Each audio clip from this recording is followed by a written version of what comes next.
Welcome to IPMAT Indore 2022 paper analysis. The exam was conducted today, that is 2nd July 2022 in the 10 am to 12 noon slot. As far as I have interacted with the students, I have not come across any hiccups that the student faced while entering the exam centers. So hopefully everyone had a very smooth exam experience. Let us quickly look at the overall paper pattern and the structure of the exam before we go ahead and discuss the overview or the analysis of the paper. The paper pattern of the exam. As you can see, the exam had 3 sections. Quantitative aptitude short answer section, which does not have options. There were 15 questions in this section. Then the second section was quantitative aptitude MCQ section, which had 30 questions, and verbal ability section, which had 45 questions. The number of questions in each section was different, but the time limit for each section was only 40 minutes. Therefore, the total paper was for 2 hours, that is 120 minutes. For each question, you had 4 marks for the correct answer. However, for every wrong answer, there was a penalty of 1 mark. That is, a 1 mark was deducted from your score. However, there was an exception for the short answer section, the quantitative aptitude short answer section, where there was no negative marking. So this was a brief about the paper. Let us move on to the overview of the paper. That is, what was the level of difficulty of the paper and what should be the expected cutoffs and good scores. So if you look at the IPMAT Indore 2022 paper, the quantitative aptitude short answer section, the level of difficulty was easy to moderate.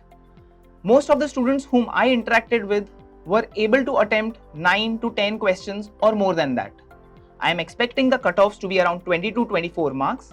That is, if you could get 5 or 6 questions correct, you can easily expect to clear the cutoffs. A good attempt, that is, if you are good at maths, you should have attempted 9 or 10 questions or more than that.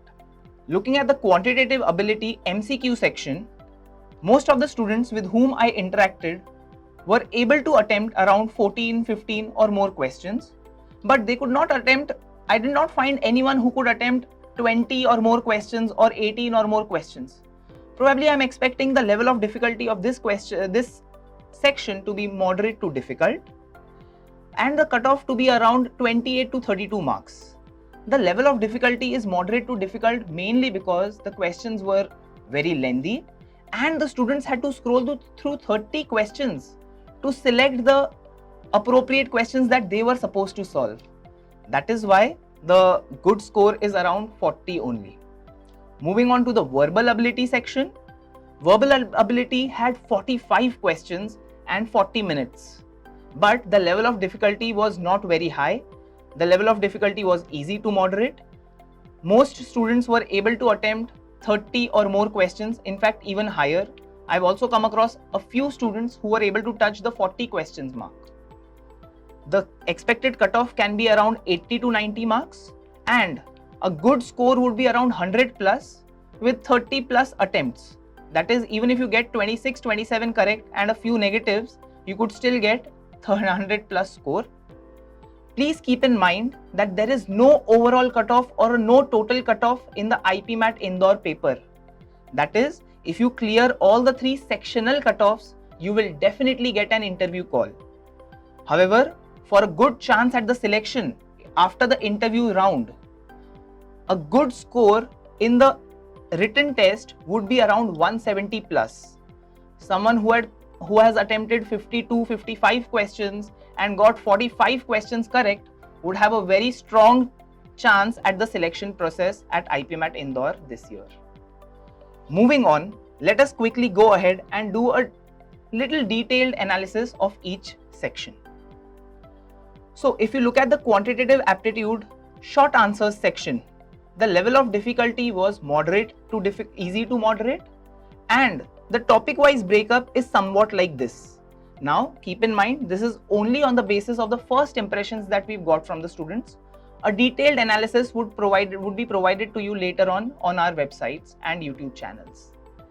There were questions from functions, log, profit and loss, averages, time, speed, distance, set theory, numbers, matrices, geometry, and a few more questions which we could not capture because all of this is memory based immediately that the students give us the feedback after the paper. Totally there were 15 questions. Good attempts, as we earlier discussed, would be around 8 to 9 or more, and a good score would be around somewhere 32 plus. Moving on to the next section, that is Quantitative Ability MCQ. MCQ section had negative markings, so hopefully one should not try a lot of random markings here or not a lot of bluffs. The sectional difficulty was moderate to difficult. Now there are a lot of chances because students are not able to find a lot of questions, like since you would have to skip a lot of questions, there are chances that you would have an inclination to mark answers randomly, but avoid that, or one should have avoided that. The level of difficulty was moderate to difficult, and good attempts would be around 12 to 13, good score would be 40 plus as we earlier discussed, and the topic wise breakup is like this. The key highlight was the DI set. The DI was not something which had graphs or anything, rather it was logical reasoning based. It was a DI set which was based on matrix arrangement where one had to arrange the kind of a schedule. So it was a moderate to difficult set wherein for each question one had to consider a lot of cases. It was little time consuming. It had 5 questions. There were further questions from time, speed, distance, functions and graphs, geometry, log. Trigonometry had 1 question from heights and distances, the others based on trigonometric properties. Sequence and series, 2 questions. There were 3 questions from permutations and combinations. So quite a lot of topics covered. Key highlight was that there were not a lot of questions from arithmetic, as is the case in most aptitude based exams, but that is something which has been a trend in this exam over a period of time. The total number of questions were 30, and as we've already discussed, good attempts would be around 12 or 13 plus, and a good score would be around 40 plus. Now this is just the bare minimum good attempts, okay? One could have scored very high in a certain section as well. Moving on, for the English section. In the English section, the level of difficulty was much lower as compared to what it was in the Maths MCQ section. The level of difficulty was easy to moderate. The topic-wise breakup was, there were 2 reading comprehensions. One was slightly shorter than the other. One had around 300 words, the other one had around 400 words. Each RC had 6 questions. Totally there were 12 questions from reading comprehension. Not very difficult, not very easy, around moderate difficulty the RCs. There were fill in the blanks based on the appropriate usage of words, which was slightly based on grammatical rules also, around 4 to 5 questions from that topic. There was a closed test, 3 to 4 questions from closed test. Para completion, wherein in the middle of a paragraph there was 1 sentence missing and the students had to identify which sentence would be the most appropriate fill in the blanks for that sentence. Around 4 questions from that topic. Sentence correction, wherein there was an underlined part of the sentence and students had to identify what would be the best correction for that part. There were parajumbles. Parajumbles are noteworthy because parajumble questions did not have options. So there were 4 sentences and a student had to arrange those sentences and enter the answer just like the short answer section of maths. However, it is noteworthy that this year there were negative markings. So one could not randomly answer anything and expect to not get any negative markings. One should have answered these questions only if they were very sure. Incorrect word usage.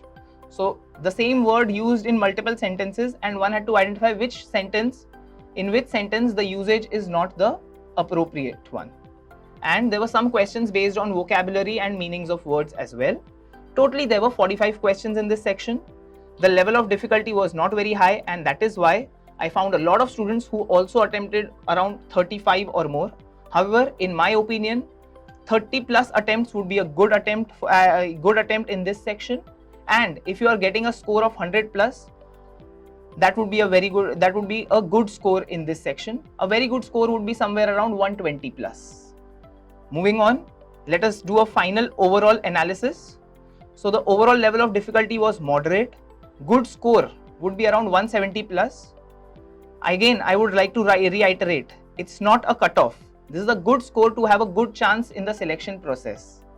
Section-wise cutoffs expected can be quant short answer 20 to 24 marks, Quant MCQ 28 to 32, and the verbal ability 80 to 90 marks. Also, to get a good score, it's not necessary that one has to score good marks in each section.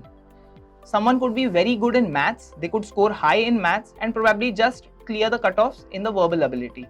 However, someone who's very good at English and not so good at maths, probably they would clear the cutoffs in the maths section and score very high in the verbal ability section.